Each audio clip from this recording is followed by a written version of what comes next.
If you're new to our channel, we'd love to have you join our little community. Just hit that subscribe button and turn on those notifications. We promise it will be worth your while. If there's one thing I remember about my father, it's how supportive he was of me throughout my life. After my mother was killed in a car accident when I was 6, my father raised me as a single dad. Although we were quite wealthy because my dad was a record producer, he remained very involved in my upbringing despite his busy schedule. I admit I was not always the easiest kid to manage. And we went through our share of nannies, but my dad was a strict disciplinarian and kept me on the straight and narrow. Despite being strict, he was always fair and allowed me to pursue any interest I had as long as it was legal. Growing up, I was very interested in sports and tried out 1 year for a spot on the football team. Now, the chances of my making the team were slim, and my father knew it. I have always been a small, skinny guy, and as I look back, I would probably been better suited for some other sport that involved less physical contact. In spite of this and his lack of interest in sports, my dad spent all of his free time practicing with me and getting me ready for tryouts. Even though my father was more interested in arts and music, he was still a pretty athletic guy and would play the occasional pickup game with me or take me to Lakers and Dodgers games. And with his help, I got a spot on the roster as a kicker, but only got a few minutes of playing time when the starting kicker was injured at the end of the season. In my senior year of high school, I got my girlfriend pregnant on prom night. Her parents, who never really approved of me, kicked her out of the house and stopped communicating with her. Soon after, they moved away without leaving her their new phone number or address. Fortunately for both of us, my father took her in and even supported her through college after the baby was born. While my grades weren't good enough to get into a good college, Ella was an athlete and honors student and graduated with her pick of colleges. She ended up going to UCLA in order to stay close to home. I took some college courses online, but mostly I was a stay-at-home dad. My father loved being a grandfather, and when he wasn't working, he would spend as much time with my son, Peyton, as possible. Life continued on like this for several years, since my family had a lot of money. And Ella found a well-paying job after earning her MBA. I continued to be a stay-at-home dad.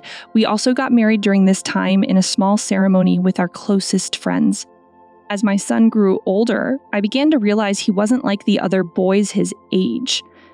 He didn't let us cut his hair. He liked wearing dresses, and he enjoyed playing with dolls and pretending to be a princess.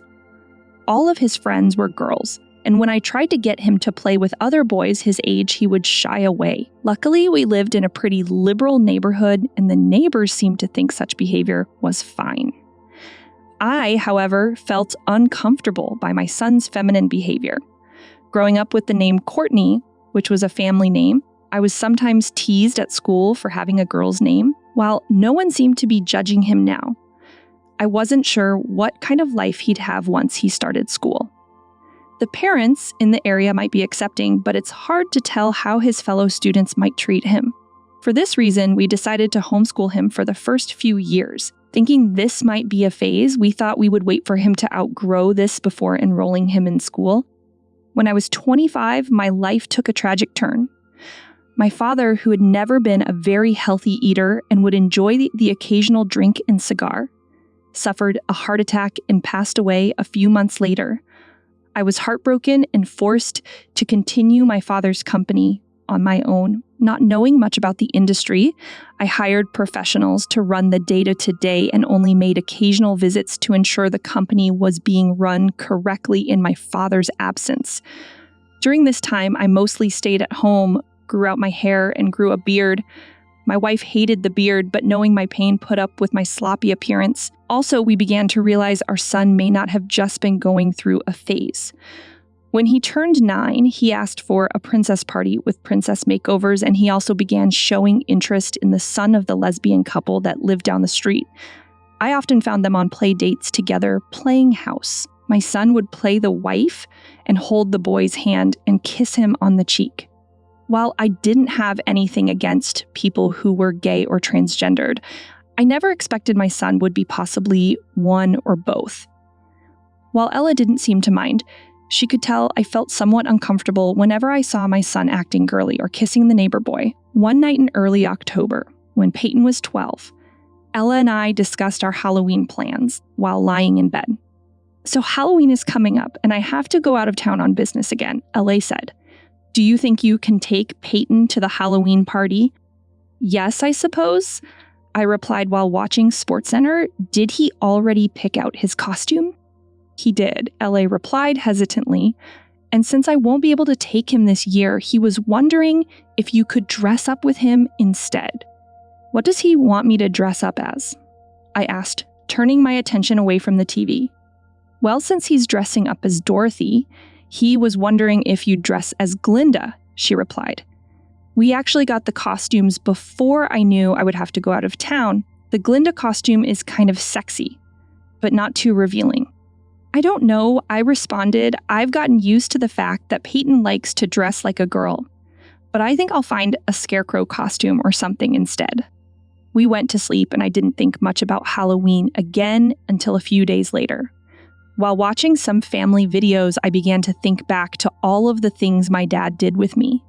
Watching him in the videos, I could tell that while he really didn't share all of my interests, he was always there to support me. I also remembered how Ella's relationship with her parents had strained, and I never wanted to make Peyton feel the same way. Having my dad's support gave me the confidence to keep on trying, even when I felt like giving up. When Ella got home later that night, I sat her and Peyton down and told them I would wear the Glinda costume. Excitedly, Peyton ran over and hugged me, and my wife smiled at me. We made plans to hire a professional makeup artist to help me get ready, and Ella would help me get used to walking in heels. I could also tell that Ella was relieved I'd finally shaved my beard for that night. Over the next few weeks, we began preparing for Halloween night. Ella ordered custom prosthetics for me to wear with my costume, and I had my body waxed, which hurt like hell. I have to admit, it did feel nice to have a hairless body, but I wouldn't go through the waxing again. I also practiced walking in heels, putting on makeup and nail polish, and trying to act and talk like a woman. My wife left a few days before Halloween, and I spent the next few days practicing with Peyton. Having not spent a lot of time with Peyton recently, it was nice getting to spend some time together. Peyton seemed very natural as a girl and had even become quite pretty.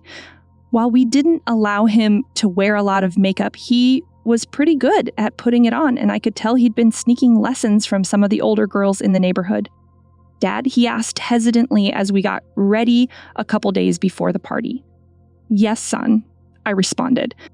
"I know you aren't really comfortable with all of this and are only dressing to support me," he stated, "but do you think we could spend a day together as girls?" "I suppose," I said. "It will save time having to get ready before the party." The next day, the makeup artist came over and helped me attach all of the prosthetics, styled my hair, and helped me with my nails and makeup. She would come back again before the party, so she helped me with a more casual style for a day as a woman. Peyton complimented me on how I looked and asked me if she could invite Dylan, the neighbor boy, to spend the day with us. Since Dylan would be seeing me as a woman at the party anyway, I agreed to let him come over. I was wearing a casual dress that ended a few inches above the knee with a pair of heels so that I could get more practice before the party. Peyton was wearing a pair of short denim shorts and a tank top with a pair of flip-flops that showed off his painted nails. We both had pretty feminine bodies and features, and anyone who saw us would think we were just a pretty mother and daughter. It was a bit of a blow to my ego that I looked so much better as a woman, but I decided to just go along with it and enjoy getting to know Peyton better. When Dylan came over, he hugged Peyton and gave him a kiss on the cheek. Peyton took his hand and led him over to me for a proper introduction.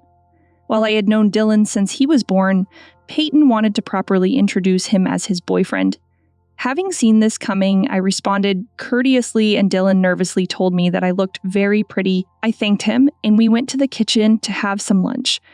As I watched Dylan and Peyton together, I had to admit they made a cute couple, and that Dylan was a very nice boy. I learned that Dylan was into sports and was learning to play the guitar. I wasn't sure if he was attracted to boys or if he viewed Peyton as a girl, but I decided not to press the issue at the time. After lunch, Peyton convinced me to take them to the mall. I hadn't left the house dressed as a woman up to this point and was nervous about how I would do in public. Peyton told me I passed very well and that I would do fine as long as he called me mom and I referred to him as my daughter. Reluctantly, I grabbed one of Ella's purses and packed it with my cell phone, keys, some makeup, a pair of Ella's sunglasses, and one of Ella's wallets packed with my license, some money, and my credit and debit cards. Since my name is Courtney, I wouldn't have much trouble using my cards while dressed as a woman. When we got to the mall, Peyton and Dylan walked in confidently holding hands. I, however, was more cautious until I realized that everyone seemed to think I was a woman and even caught several guys checking me out.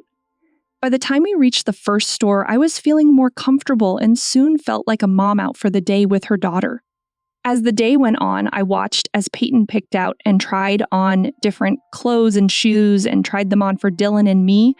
At times, he would ask me my opinion on stuff, and despite my lack of knowledge on female fashion, he seemed to like some of my choices. After buying some stuff for him, they convinced me to buy a few things for myself. I knew I would never use any of it, but since I was the same size as my wife, I could give what I bought to her. I ended up buying a couple dresses and skirts, a few blouses, a swimsuit, several styles of shoes, and a few things from Victoria's Secret. Throughout the day, people would tell me how pretty my daughter was and that I was a lucky mom, or that my daughter was lucky she got my looks. I thanked them, and I must admit the compliments felt pretty nice.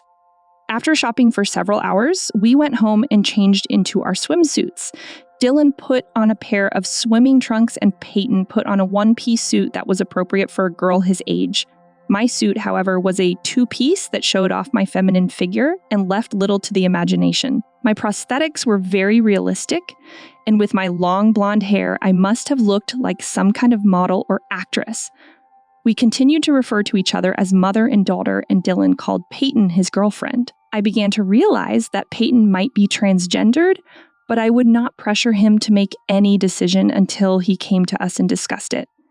If he did decide to get hormone treatments and permanently become a girl, I would be proud to have him as my daughter. We spent some time at the pool and ordered a pizza for dinner. When the pizza came, I momentarily forgot how I was dressed and gave the delivery guy quite an eyeful answering the door in my swimsuit. As I paid for the pizza, I could tell the pizza guy was nervous and trying not to stare at my body. Nervously, he made his way back to the car and almost tripped as he turned back to check me out one last time. I admit it felt kind of nice knowing I had that kind of power over men as a woman. As a guy, I was never really one of the cool kids and wasn't very lucky with the girls before I met LA. The only time I was popular was when people found out who my dad was. And even then, they weren't really that interested in me. We ate the pizza on the patio by the pool, and soon after Dylan said his goodbyes and went home. After he left, Peyton asked me to watch a movie with him, and we changed into our sleeping clothes, and Peyton climbed into bed with me while watching one of Peyton's favorite romantic comedies. He fell asleep next to me. I turned off the TV and fell asleep next to him. The next afternoon, Peyton woke me up anxiously and told me that the makeup lady was there. I went downstairs in the tank top and shorts pajama set I was wearing, and the woman complimented me on how well I was doing. I went to the bathroom to take a shower so that I could get ready for the party. Over the next several hours, we worked on getting ready for the party. I never realized before that day how long it takes for women to get ready. Eventually, we were ready, and I met Peyton downstairs in my costume. As I came down the steps, I immediately noticed how beautiful Peyton looked in his Dorothy costume. The makeup lady took some pictures of us before leaving. Then we left for the party. When we got to the house, Dylan opened the door wearing a scarecrow costume. He told us how good we looked and took us over to greet his moms. They were dressed as the Wicked Witch and the Wizard, and they complimented us on our costumes. They also seemed surprised that I made such an attractive woman and joked that I had been wasting all these years as a man, and that pretty soon they might not be the only lesbian couple on the block. Soon, the guests began to arrive, and they would all compliment us on our costumes. Unlike the day before, everyone here knew I was a man, so I felt more comfortable not having to pretend I was a real woman. Dressed as I was, however, I spent more time with the other women at the party than with the men. Even though they knew I wasn't really a woman, I could still spot most of the guys checking me out. The women treated me as one of the moms, and I soon felt like part of the group. They would occasionally joke with me, though, that I should dance with some of the guys, or that one of the guys at the party liked me. Peyton was having a good time with Dylan and the other kids and spent most of the night on the dance floor. As the night went on, I began to get pretty drunk and had to sit down for a while. As I sat looking around the room, a guy sat down next to me and started talking to me. There was something familiar about this guy, but I couldn't place who he was. Eventually, I realized that it was the pizza guy. And I could also tell he didn't know I was really a man. Soon, he was on top of me and had his lips on mine and his hands all over my body. He was much bigger than I was, and I struggled to push him off. I began to panic as his hands found their way up my bare thigh, and he made a move to remove my panties. Luckily, I was rescued by one of the guys at the party who told the guy that I was his wife. The pizza guy apologized and hurried away. I recognized the guy who saved me as one of Dylan's parents' friends, Mitch. He was openly gay, but was not the stereotypical gay guy that you would see in the movies. On the surface, one would think he was straight. He played football in college and owned a construction business. "Thanks," I said, relieved. "No problem." Mitch responded, "I could tell you needed a hand. How did it feel being kissed by a guy?" "It's horrible," I answered. Fixing my dress, I hope I never have to go through something like that again. I can tell why a lot of women think guys are jerks. "I feel the same way sometimes," he replied, laughing. "My last boyfriend was a real shithead. Listen, I know you're straight and that this will probably be the only time you dress as a woman, but do you mind if we hang out for the rest of the party? It sucks being at a party alone." "Sure," I answered, then added jokingly, "as long as you don't try to kiss me." "Don't worry," he said, once again laughing. "You're not my type anyway." We spent the night talking and became pretty good friends. We were both big Laker fans, and we agreed to hang out sometime and watch a game. Mitch found a new boyfriend a few months later, and we would occasionally get together for couples nights when Ella was in town. Soon it was getting late, and the party was wrapping up. Mitch said goodbye and left on his motorcycle. I went back to the main room and found Dylan and Peyton with Dylan's parents. Luckily, none of them saw me with Mitch, so they didn't joke with me about him. We said our goodbyes and went home, too tired to change back to a man. I put on a nightgown and fell asleep as soon as my head hit the pillow. The next day, I woke up with a pounding headache and saw Ella staring down at me at the side of the bed. She got me something for my hangover and asked me how everything went. I told her almost everything, except for the part about the pizza guy and Mitch. She was about to help me change when Peyton came into the room. Peyton was very nervous and eventually told us that he finally felt comfortable telling us that he wanted to transition into a girl full-time after realizing that he now had my support. We told him we would support him with his decision, but to make sure that this was what he really wanted first. After meeting with doctors and counselors, Peyton began his transition into a girl. By the time he was a teenager, he had developed just like the other girls his age, and eventually he had his final operation. After changing all of the paperwork to reflect Peyton as a female, we enrolled her in the same high school Dylan went to. Peyton became a cheerleader and Dylan became the quarterback on the football team. They continued dating through high school, and next week is their senior prom. Peyton is excited to go wear her prom dress and hopes she is voted prom queen. She is very popular at school and is respected by her fellow students. She is very smart like her mother and will be attending UCLA in the fall. While I never dressed as a woman again after Halloween, I did learn a lot from the experience, and it allowed me to grow closer to Peyton. I also enrolled in more college courses and eventually earned my degree.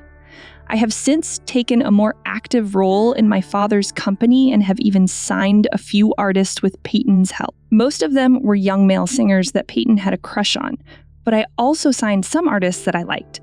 Each day, I remember what my father taught me, and as I pass my father's picture in the lobby at work, I only pray that he is proud of the father I have become.